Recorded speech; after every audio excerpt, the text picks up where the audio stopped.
Hi guys, उम्मीद है आप सभी अच्छे होंगे, पढ़ रहे होंगे, वीडियोस को फ्रेंड्स के बीच शेयर कर रहे होंगे ताकि वो भी फायदा उठा सके, है ना। देन पिछले क्लास में हमने क्या पढ़ा था? पिछले क्लास में हमने स्पर्मेटोजेनेसिस पढ़ा था, है ना मेरे बच्चे। शुक्राणु जनन पढ़ा था, है ना। और शुक्राणु जनन में हमने क्या पढ़ रखा था? तो शुक्राणु जनन में हमने पढ़ रखा था कि स्पर्म जो है, शुक्राणु जो है वो कहाँ बनता है? तो टेस्टिस में बनता है ना। वृषण के अंदर बनता है ना। फिर हमने पढ़ा था कि वृषण के अंदर सेमिनिफेरस ट्यूबुल शुक्र जनन नलिका होती है मेरे बच्चे, है ना। और शुक्र जनन नलिका के अंदर मेरे बाबू क्या होते हैं? तो दो तरह के सेल्स होते हैं, है ना। कितने तरह के सेल्स बताए थे? दो तरह के सेल्स होते हैं। एक कौन सा सेल होता है? एक जर्म सेल होता है, और एक आपको बताया था सरटोली सेल, है ना। जर्म सेल और सरटोली सेल आपको बताया था। और आपको बताया था कि जो जर्म सेल्स होते हैं वे जर्म सेल्स क्या करते हैं? तो यही जर्म सेल्स बनाते हैं स्पर्म, है ना।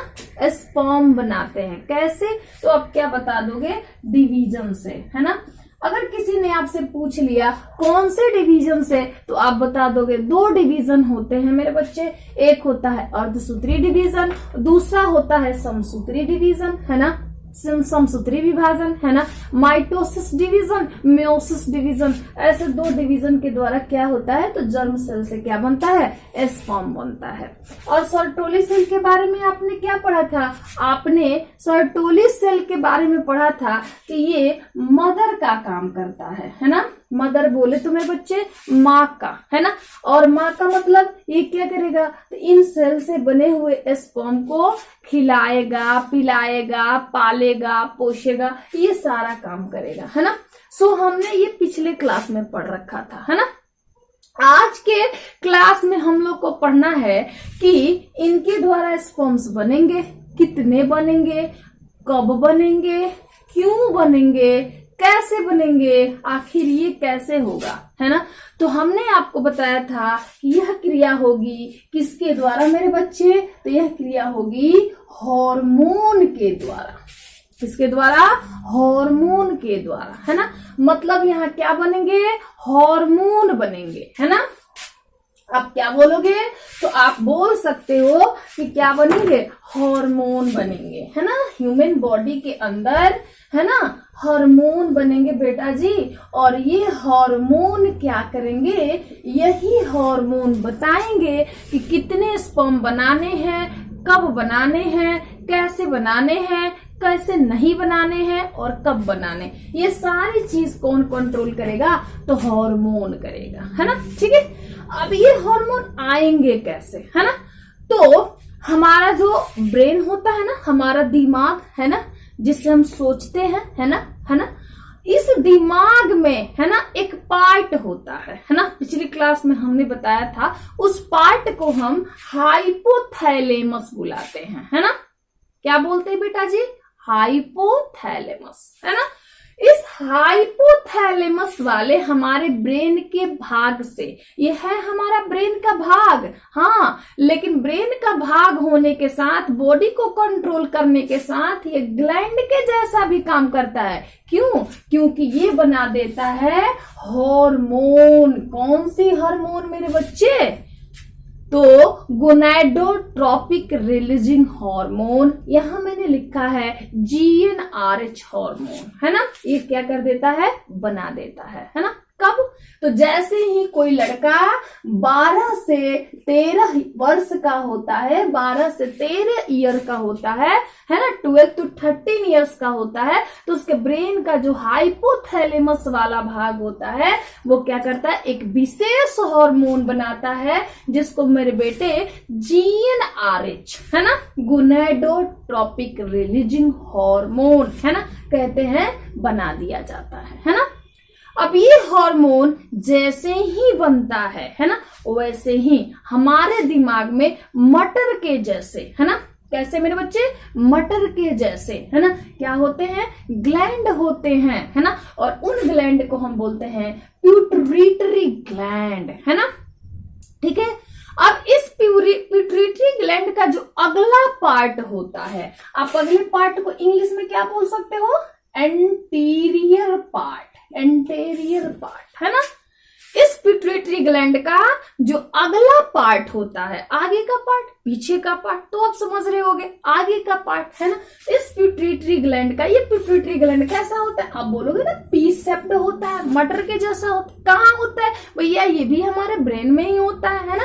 तो इससे जो हाइपोथैलेमस, ब्रेन का जो भाग हाइपोथैलेमस है, इससे जो हार्मोन निकलती है GnRH हार्मोन, ये हार्मोन पिट्यूटरी का जो अगला पार्ट है ना, उस पर जाकर क्या करती है? एक्ट करती है ना। मतलब उसके ऊपर जाकर के अपना एक्टिविटी दिखाती है। अब जैसे ही ये उसके ऊपर जाकर एक्टिविटी दिखाती है मेरे बच्चे, तो क्या होता है कि उस पिट्यूटरी का अगला पार्ट, है ना, 2 हार्मोन बना देता है ना। किसके कारण? GnRH हार्मोन के कारण, है ना। GnRH हार्मोन ने क्या किया? पिट्यूटरी के एंटीरियर पार्ट पर, अगले पार्ट पे अपना जैसे ही प्रभाव दिखाया, उस पार्ट ने क्या किया मेरे बच्चे? हाँ, 2 हार्मोन बना दिए। नाइस, है ना। कौन कौन से हार्मोन मेरे बच्चे? एक LH, है ना बेटा जी, और दूसरा कौन सा? FSH मेरे बेटा जी, है ना। LH, है ना, ल्यूटिनाइजिंग हार्मोन, है ना। LH हार्मोन, है ना। इस हार्मोन के बारे में पहले भी पढ़ाया था, है ना, फीमेल रिप्रोडक्टिव सिस्टम में, है ना। यहाँ पर फिर ये हार्मोन बन गया। कौन सा हार्मोन? तो LH हार्मोन, ल्यूटिनाइजिंग हार्मोन, है ना। अब ये हार्मोन पिट्यूटरी ग्लैंड से बना है ना। पिट्यूटरी ग्लैंड के अगले पार्ट से बना है ना। ये हार्मोन जाएगा और अपना एक्ट दिखाएगा किसके ऊपर? लीडिंग सेल के ऊपर, है ना। अब ये लीडिंग सेल क्या है? तो मेरे बेटा जी, टेस्टिस में एक और खास तरह की सेल पाई जाती है, और उस खास तरह की सेल को हम लीडिंग सेल बोलते हैं मेरे बच्चे। अब ये जो लीडिंग सेल होती है, इसके ऊपर आकर कौन एक्ट किया? LH ने किया, है ना। देख लो, L फॉर लीडिंग और L for LH, luteinizing hormone. तो इसने आया और इसके ऊपर क्या किया? एक्ट किया, है ना, लीडिंग सेल के ऊपर। और जैसे ही इसने लीडिंग सेल के ऊपर एक्ट किया, तो लीडिंग सेल ने क्या किया? फटाफट से एंड्रोजन बोलिए या टेस्टोस्टेरोन बोलिए, है ना, एंड्रोजन बोलिए या टेस्टोस्टेरोन बोलिए, ऐसे हार्मोन को क्या कर दिया? इसने बना डाला, है ना। किसने? लीडिंग सेल ने, है ना। कौन सी हार्मोन बना डाली? तो एंड्रोजन को बना डाला, और इसी एंड्रोजन को कॉन्सेंट्रेटेड फॉर्म में क्या बोलते हैं? टेस्टोस्टेरोन बोलते हैं। टेस्टोस्टेरोन बना दिया। अब दोनों में से कोई एक बोल देना बेटा जी, है ना। तो क्या हुआ कि इसने, इस लीडिंग सेल ने इसको, इस हार्मोन को बना डाला, है ना।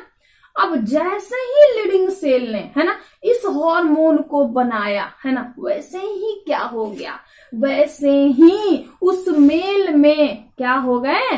तो उसके सेकेंडरी सेक्सुअल ऑर्गेन और प्राइमरी सेक्सुअल ऑर्गेन, मतलब उसकी टेस्टिस, है ना, उसका वृषण, और उसके वृषण के साथ साथ उसको वृषण को हेल्प करने वाले अदर्स ऑर्गन, है ना, सब के सब क्या होने लगे? मेच्योर होने लगे, परिपक्व होने लगे, है ना। और साथ में उसके टेस्टिस के अंदर जो सेल थे, कौन से सेल मेरे बच्चे? जर्म सेल, है ना। वो सेल क्या करने लगे? धड़ाधड़ धड़ाधड़ धड़ाधड़ से करके वो बहुत सारे जर्म सेल बनाने लगे, और बहुत सारे जर्म सेल बनाने की वजह से उन जर्म सेल से धड़ाधड़ धड़ाधड़ वहां पे स्पर्म भी बनने लगा। मतलब वहां पर गैमेटोजेनेसिस की प्रोसेस धड़ाधड़ से एकदम शुरू हो गई, है ना। किसकी वजह से? तो मेरे बच्चे एंड्रोजन या टेस्टोस्टेरोन के कारण, है ना। ये एंड्रोजन, ये टेस्टोस्टेरोन है क्या? तो हार्मोन है। निकला कहां से? लीडिंग सेल से। लीडिंग सेल कहां था? टेस्टिस के अंदर था। क्लियर? अब इसकी वजह से क्या सिर्फ गैमेटोजेनेसिस हुए? क्या सिर्फ स्पर्म बना? क्या सिर्फ शुक्राणु बनी? नहीं, मेल में और भी चेंजिंग देखने को मिल गए। क्या मिल गए?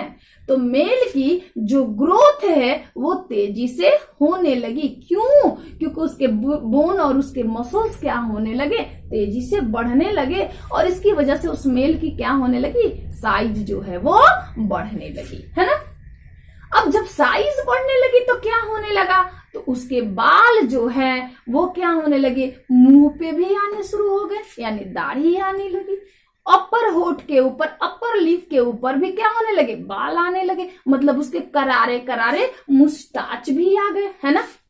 इतना ही नहीं, उसके प्यूबिक में क्या हो गए, उसके प्यूबिक पार्ट छुपे हुए जो उसके पार्ट्स होते हैं, है ना, उसके छुपे हुए पार्ट्स में भी हेयर्स आ गए, है ना।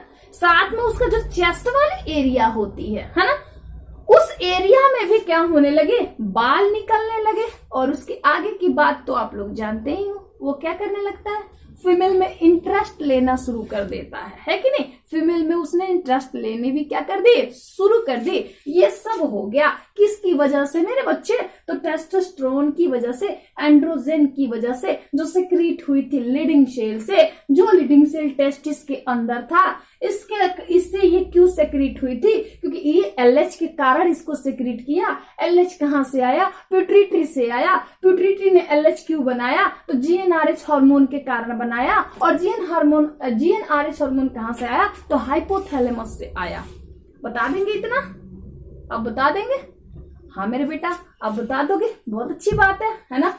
अब हम आगे बढ़ेंगे मेरे बच्चे, तो आगे हम बात करेंगे कि इतना ही काम होगा नहीं, एक और हार्मोन निकला था, है ना। एलएच के साथ ही पिट्यूटरी से मेरे बच्चे एक दूसरा हार्मोन निकला था, है ना। और उस दूसरे हार्मोन का नाम था एसएच हार्मोन, है ना, सॉरी एफएसएच हार्मोन, है ना। जो दूसरा हार्मोन निकला था वो था आपका FSH hormone, follicle stimulating hormone, है ना।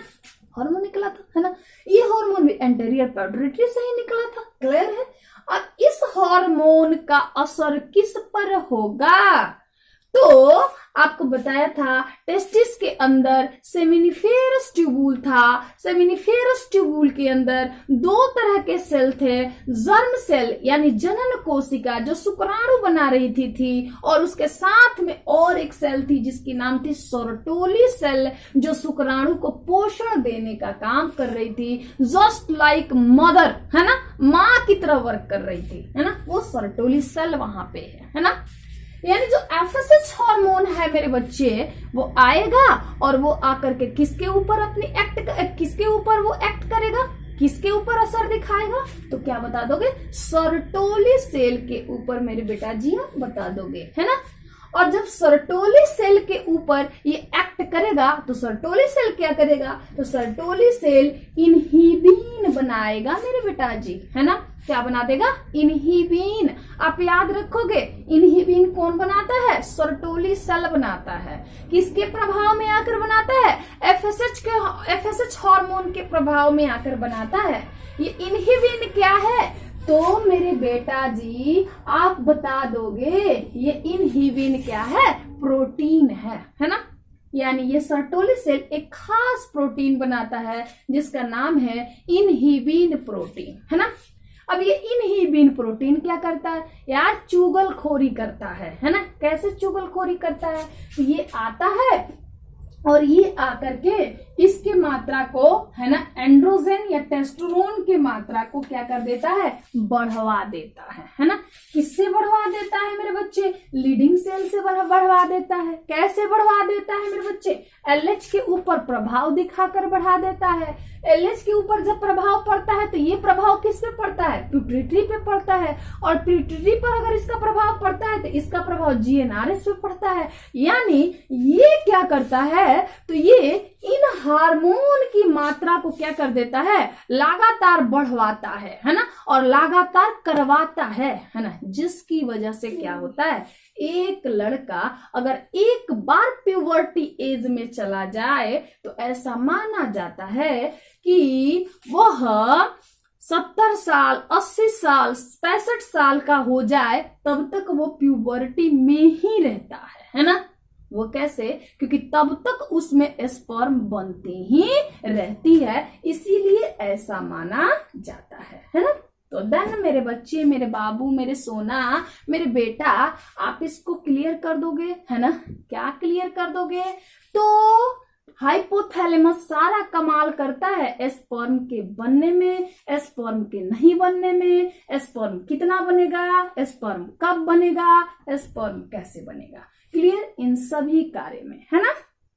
अब साथ में एक दूसरी पॉइंट हम और पढ़ लेंगे और वो है हमारा